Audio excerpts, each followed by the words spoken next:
안녕하십니까.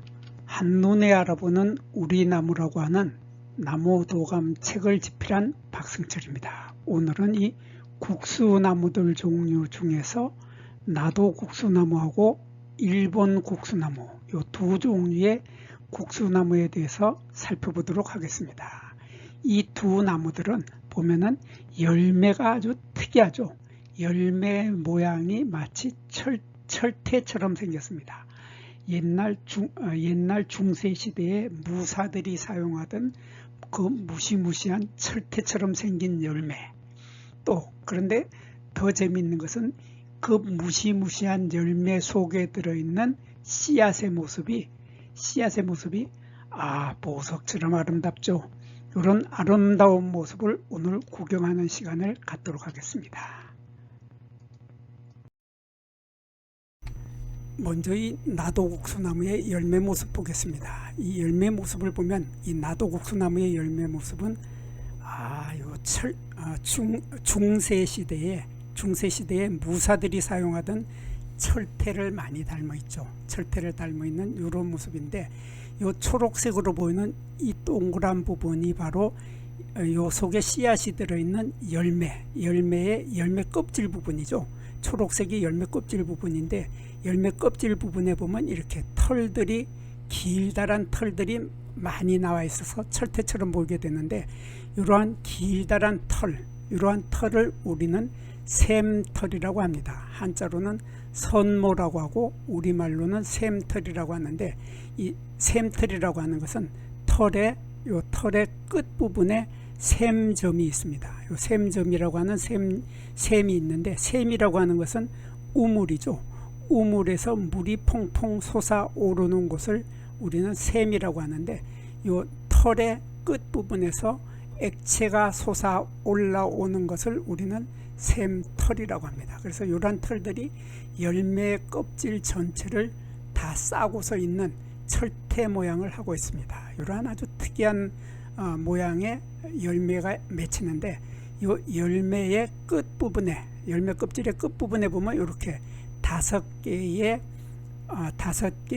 요 꽃받침이 달려 있습니다. 꽃이 피었을 때 달려 있던 꽃받침이 열매가 다 익을 때까지도 그대로 달려 있죠. 떨어지지 않는다. 그래서 영구히 꽃받침이 남아 있다 해서 영구 꽃받침이라고 합니다. 영구 꽃받침이 끝까지, 열매가 다 익을 때까지 남아 있게 된다, 그런 뜻입니다. 그래서 이 영구 꽃받침은 한자로는 숙존악이라는 용어를 쓰는데, 숙존악이라는 말이 너무 어려우니까 순화된 우리 용어로 영구히 꽃받침이 남아있다, 그런 뜻으로 영구꽃받침이라는 말을 쓰게 됩니다.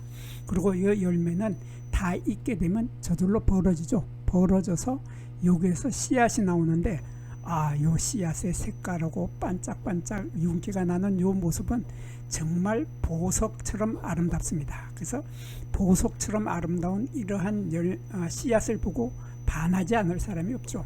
이러한 아주 특이하고 예쁜 씨앗, 이러한 씨앗을 맺는 것이 바로 나도국수나무인데, 일본 국수나무도 똑같습니다. 열매 모습을 보면 똑같이 생겨가지고 열매 모습으로는 두 나무를 구별을 할 수 없습니다. 그래서 이게 열매 껍질에 달려있는 이 샘털, 숙존악이라고 하는, 죄송합니다. 샘털이라고 하는, 선모라고 하는 이 샘털이 여기 보면은 이렇게 나와서 털의 끝 부분이 이렇게 동그란 것들이 맺혀 있는 것을 볼 수 있는데, 이러한 동그란 것들이 바로 샘이죠. 샘에서 액체가 솟아나와서 맺혀 있는 이러한 샘털을 가지고 있고, 끝에는 꽃받침, 영구 꽃받침을 가지고 있다 하는 것은 조금 전에 보았던 나도국수나무나 일본 국수나무나 같다. 열매 모양은 같습니다. 그리고 이 나도국수나무의 꽃이 피는 모습을 보면은, 나도국수나무는 이렇게 술 모양 꽃차례에 달리게 되고, 일본 국수나무는 원뿔 꽃차례에 달립니다. 그래서 나도국수나무는 술 모양 꽃차례에 달리는데, 이렇게 가지가 있는데 가지의 끝부분에서 꽃대가 쭉 올라오죠. 꽃대가 쭉 올라오고, 이 꽃대에서 요 소화경이라고 하는 요 작은 꽃자루, 요 소화경이라고 하는 요 작은 꽃자루들이 길이가 거의 비슷한, 요 아래에 있는 작은 꽃자루나 위에 있는 작은 꽃자루나 길이가 거의 비슷한 이러한 작은 꽃자루가 사방으로 펼쳐지면서 꽃들이 달리는 이러한 형태의 꽃차례를 우리는 술 모양 꽃차례라고 합니다. 한자로는 총상화사라고 하는데 이 총상화사라는 말도 어렵기 때문에 우리말로 쉽게 술 모양을 닮았다, 술처럼 생겼다 해서 술 모양 꽃차례라고 합니다. 그런 술 모양 꽃차례를 하고 있는데 반에서 일본 국수나무는 보면 원뿔 꽃차례를 하고 있죠. 원뿔 꽃차례를 하고 있어서 이렇게 보면 가지가 있고 가지에서 이렇게 꽃대가 길게 나오는데 이러한 꽃대를 우리는 꽃대축이라고 하죠. 꽃대축이 있고 이 꽃대축에서 다시 꽃대가 또 이렇게 벌어져서 나오게 되죠. 이렇게 꽃대가 다시 벌어지고 꽃대가 다시 벌어진 데에서 작은 꽃자루가 꽃대가 다시 벌어진 데서 작은 꽃자루 소화경이 이렇게 달리면서 꽃들이 한 개씩 맺히게 되는 이러한 형태를 취하는데 이 아래쪽 부분의 꽃대는 길이가 길고 위로 갈수록 꽃대의 길이가 점점 짧아지죠. 여기 보면 끝부분에는 꽃대의 길이가 아주 짧아져서 전체적으로 보면 이렇게 삼각형 형태를 이루게 됩니다. 이렇게 삼각형 형태를 이루게 돼서 전체적으로 원뿔 형태, 그래서 원뿔 꽃차례, 한자로는 원추화서, 원추형의 모양을 하고 있게 되는 이러한 차이점을 가지고 있습니다. 그래서 이렇게 원뿔 형태의 모양을 하고 있으면은 일본 국수나무, 그리고 술 모양 꽃차례를 하고 있으면 나도 국수나무, 이렇게 술 모양 꽃차례를 하고 있으면 나도 국수나무, 이렇게 쉽게 두 나무를 구별할 수 있게 됩니다. 그리고 두 나무는 잎의 모양이 서로 다른데 잎을 보면은 여기 나도 국수나무죠. 이 나도 국수나무는 잎이 이렇게 거의 둥글둥글한 것이 여기에 결각이 거의 없는 상태죠. 결각이 거의 없는 상태로 거의 달걀 모양이거나 타원형 모양의 이러한 형태를 하고 있는 것이 나도 국수나무인데 반해서 일본 국수나무는 잎의 결각이 뚜렷하게 나타납니다. 잎의 결각이 뚜렷하게 나타나서 잎이 이렇게 세 갈래로 하나, 둘, 셋 이렇게 세 갈래로 흔히 갈라지게 되는데 이렇게 갈라지는 요 결각, 여기 요 부분을 결각이라고 합니다.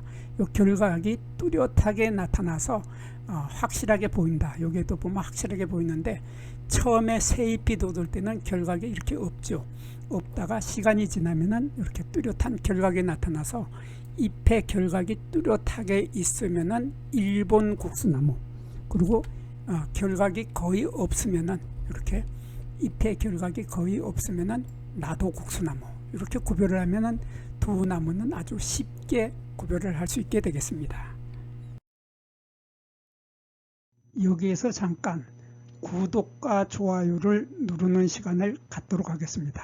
여기 나무도감 공부는 박승철이 사진을 찍고 박승철이 글을 쓴 한눈에 알아보는 우리 나무라고 하는 나무도감 책을 펼쳐서 공부를 하였습니다.